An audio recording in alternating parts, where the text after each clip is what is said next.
Portanto, o quanto de direitos fundamentais serão aplicados às relações privadas terá de ser determinado por ponderação, levando em conta o direito fundamental em jogo e o princípio da autonomia da vontade, que é um princípio igualmente constitucional e que rege o direito privado. Porque, embora a constitucionalização do direito seja um fenômeno positivo, ninguém achará bom constitucionalizar todos os espaços da vida. Há espaços que devem ser reservados à intimidade e à vida privada sem a intromissão do direito constitucional, aliás, sem intromissão de direito algum. E, portanto, ninguém imaginará que um pai que encontre um livro de interesse de um dos seus 4 filhos não possa levar só um livro para casa, tenha que levar 4, senão estaria violando o princípio da isonomia. Não parece razoável isso. E se formos aplicar a todas as relações da vida o direito constitucional e o direito público, as moças bonitas e os rapazes bonitos, quando quiserem namorar, vão ter que abrir uma licitação, porque esta é a forma que o direito público impõe quando a oferta é menor do que a procura. E, consequentemente, ninguém imaginará que esta seja a forma adequada de se estabelecerem relações pessoais. Quem imaginava invocar a Constituição para este fim, sinto muito, mas vai ter que caprichar na oratória e em outros atributos, beleza interior, mas verdadeiramente ninguém achará que a constitucionalização possa ocupar todos os espaços da vida. Estes, portanto, alguns exemplos do impacto do direito constitucional sobre o direito civil com o fenômeno da repersonalização e da aplicação dos direitos fundamentais às relações privadas. No direito administrativo, a constitucionalização e a centralidade dos direitos fundamentais produziram igualmente um impacto que merece ser assinalado. Os mais antigos aqui presentes foram educados no direito administrativo levando em conta 3 grandes princípios. O princípio da supremacia do interesse público sobre o interesse privado, o princípio da legalidade e o princípio da insindicabilidade do mérito do ato administrativo.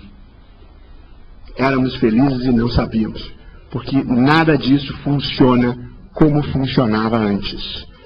O princípio da supremacia do interesse público sobre o interesse privado, ainda quando se possa defender que ele subsiste, e até isso se tornou polêmico, jamais poderá significar a supremacia do interesse do erário da pessoa jurídica de direito público. A única supremacia que se admite num Estado democrático é a supremacia do interesse público primário. E a supremacia do interesse público primário identifica os valores constitucionais. Portanto, ainda vale a supremacia do interesse público sobre o interesse privado, desde que o Estado seja o protagonista dos direitos constitucionais ou de interesses constitucionais.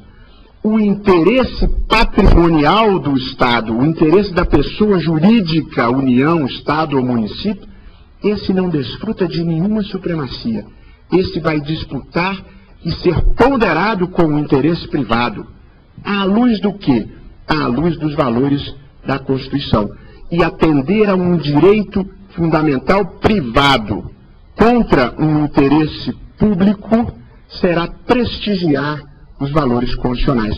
De modo que a lógica autoritária da supremacia do poder público sobre o indivíduo já não prevalece.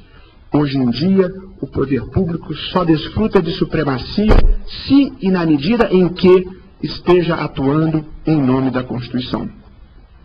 Segundo princípio, que era o princípio da legalidade, pelo qual o administrador só pode fazer aquilo que a lei autoriza e determina, esse princípio também já não subsiste como antes.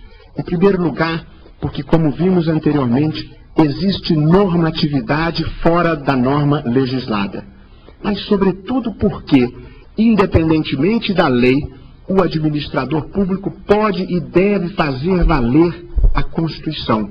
E, portanto, a ideia de legalidade vem sendo substituída por uma ideia que, mais do que a ideia de constitucionalidade, é uma ideia de juridicidade. O administrador deve atuar em nome do direito e, mesmo quando não haja legalidade expressa, ele pode e deve atuar em nome da Constituição.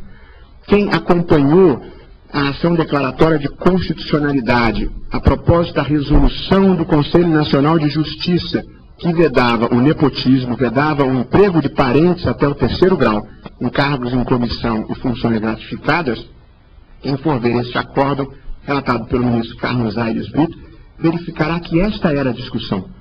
Os tribunais estaduais alegavam que o Conselho Nacional de Justiça, sem lei, portanto, sem observar o princípio da legalidade, o Conselho Nacional de Justiça estava criando uma restrição de direito. E a tese que prevaleceu no Supremo Tribunal Federal foi a de que a vedação do nepotismo não precisava de lei, porque o núcleo essencial do princípio da moralidade e do princípio da impessoalidade já traziam como consequência inexorável aquele tipo de restrição. E, portanto, independentemente de lei, o administrador agiu certo ao aplicar direta e imediatamente a Constituição, estabelecendo, em nome do princípio da moralidade, uma vedação de conduta. Portanto, a ideia de legalidade já não transmite com propriedade a extensão em que o direito passou a afetar a atividade administrativa. E, portanto, fala-se hoje em um princípio da juridicidade, que inclui a Constituição e inclui até mesmo os princípios que não estejam escritos em lugar nenhum, mas que estejam incorporados ao processo civilizatório e à percepção da comunidade jurídica de uma maneira geral. E, por fim, a ideia de que apenas os aspectos legais, formais do ato administrativo eram controláveis pelo Poder Judiciário, também não subsiste mais numa era em que princípios como o da razoabilidade, da moralidade,